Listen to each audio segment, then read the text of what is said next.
안녕하십니까, 수각정사입니다.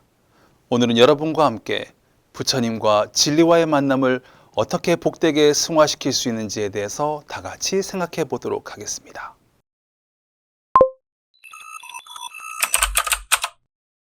부처님께서 제자들과 노계원에 머물고 계실 때 있었던 일이라고 합니다.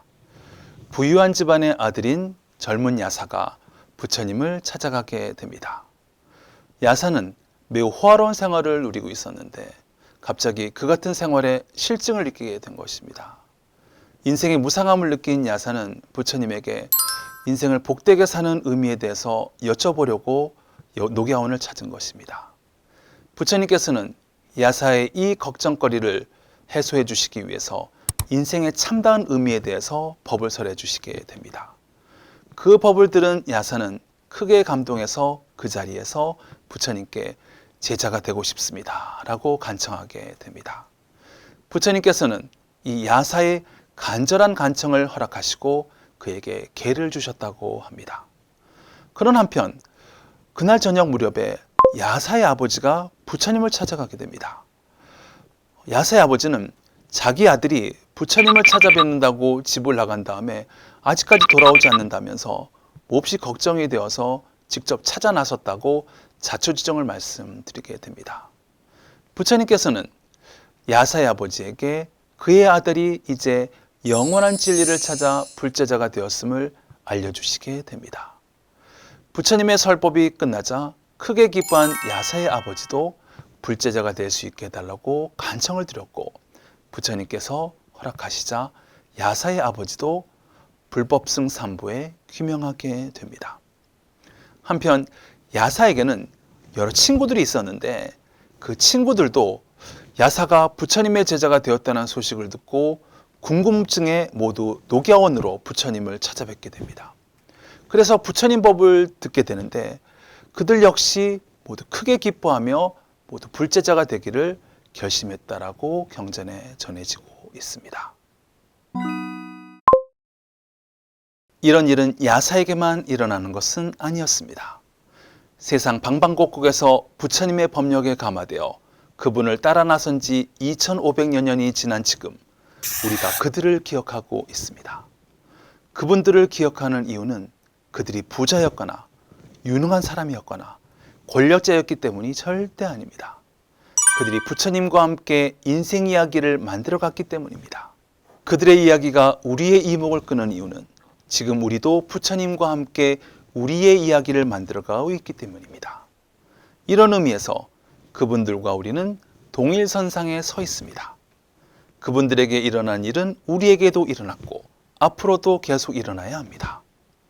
그들의 이야기는 부처님과의 만남으로부터 시작되었습니다. 그들의 경우와 마찬가지로 우리 이야기 역시 부처님과의 만남에서 시작될 것입니다. 어떤 분은 부모님이 진혼행자이기 때문에 부처님을 만났습니다. 어떤 이는 불교 중립학교에 다니다가 부처님을 만났습니다. 어떤 이는 먼저 시내 가던 배우자를 통해서 부처님을 만났습니다. 심지어는 어떤 사람은 지인에게서 월간 불교 잡지인 법의 향기나 밀교신문을 권해받아서 부처님을 만난 경우도 허다합니다. 부처님과의 만남은 일회적인 것이 아니라 지금도 계속되고 있습니다.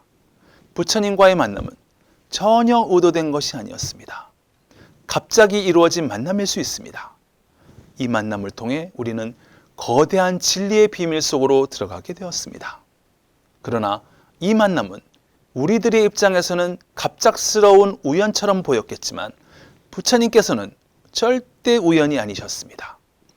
부처님께서는 아무나 부르신 게 아니었습니다.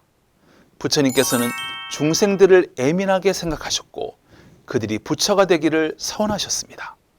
그것은 우연처럼 보이는 필연이었습니다. 우리도 그렇습니다.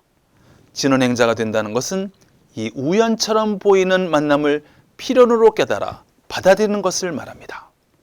이 만남을 필연으로 여기는 사람은 그 만남을 생애 최고의 복으로 받아들입니다. 그 순간 삶은 새로운 차원으로 진입하게 됩니다. 평생 부처님과 함께합니다. 부처님 진리 없이는 살 수 없게 되는 것이죠. 만남의 다음 단계 이야기는 따라가는 것입니다. 부처님께서는 제자들에게 나를 따라오라고 하셨고 그들은 따라갔습니다. 만남을 의미 있게 만드는 것은 따라가는 것입니다. 따라가는 것이 없는 만남은 무의미합니다. 그러기에 마가다국의 길거리에서 중림정사에서 부처님을 여러 번 만났다 하더라도 마음을 기울여 그분을 따르지 않는 사람들에게 그 만남은 단순한 부처님 구경일 뿐이었습니다. 그러나 어떤 사람들은 그분을 마음에 모셨고 흔쾌히 따라갔습니다. 그분의 말씀을 명심하고 삶의 기준으로 삼았습니다. 제자들이 그러하였습니다. 이들은 그 후에 부처님과 모든 것을 함께 하였습니다. 그분과 함께 먹고 함께 잤습니다. 함께 길을 떠났습니다. 그들은 언제나 부처님과 함께 있었습니다. 오늘날도 많은 사람들이 부처님을 만납니다. 많은 사람들이 몇 차례는 시민당이나 사찰에 가보았을 것입니다. 그러나 불행하게도 거기까지인 사람들이 너무나 많습니다. 부처님을 따르지 않기 때문입니다. 그 가르침을 마음에 품지 않아서 그렇습니다. 부처님은 그들의 인생에 아무런 중요성을 가지지 못합니다. 그저 스쳐 지나가는 수많은 사람들 중 한 분으로 취급되고 그 만남은 피상적인 것이 되어버립니다. 아무런 의미도 없고 인생에 자국도 남기지 않았습니다. 왜 그렇겠습니까? 만났으나 따라가지 않았기 때문에 그런 겁니다. 그래서 우리는 부처님을 따라가야만 합니다. 부처님은 멀 반치에서 바라만 보고 있어서는 안 될 것입니다. 악수 한번 하고 헤어지듯이 해서는 안 될 것입니다. 차 한잔 나누는 사이 정도로 끝나지 않았으면 좋겠습니다. 제자들처럼 모든 것을 부처님과 함께 했으면 좋겠습니다. 부처님이 증득하신 진리 증득의 법열을 함께 나누었으면 좋겠습니다. 제자들이 부처님을 따라가는 순간 부처님은 그들의 인생 목적이 되셨습니다. 부처님은 그 순간부터 생애 최고의 목적이요 삶의 방식이 되셨던 겁니다. 우리도 부처님을 따르는 사람으로서 부처님처럼 사는 것을 목적으로 삼아야 되지 않겠습니까? 부처님과 함께 함을 통해서 자성부처님의 현현이 서원의 목적이 되고 그 실천을 통해 법열을 성취하기를 다 같이 소원하도록 하겠습니다. 뿐만 아니라 참된 자비심을 일으키면 상대방이 원하는 것을 하게 됩니다. 경전에는 제자들을 부르시는 부처님의 뜻이 잘 나타나 있습니다.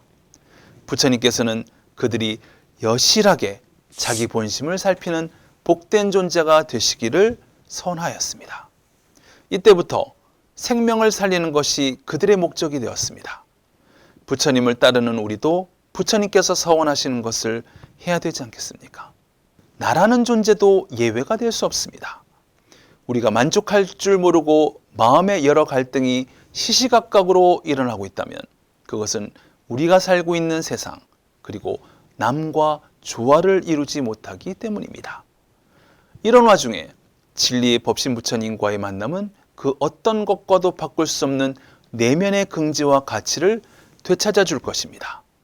따라서 그런 의미심장한 만남과 따라감을 통해 자신의 가치를 회복할 수 있는 내면적 힘을 얻고자 한다면 우리가 닦고 밝혀야 할 다양한 마음 공부의 과정과 방법을 살펴봐야 하겠습니다. 진언행자가 된다는 것은 단지 시민당 교적부에 이름을 적어내는 것만을 의미하지 않습니다. 몇 차례의 불사에 동참하는 것을 뜻하지도 않습니다. 진언행자가 된다는 것은 모든 삶의 순간에 부처님을 따르는 것입니다. 그리하여 우리 모두가 진실한 불제자가 될 수 있기를 소원하도록 하겠습니다.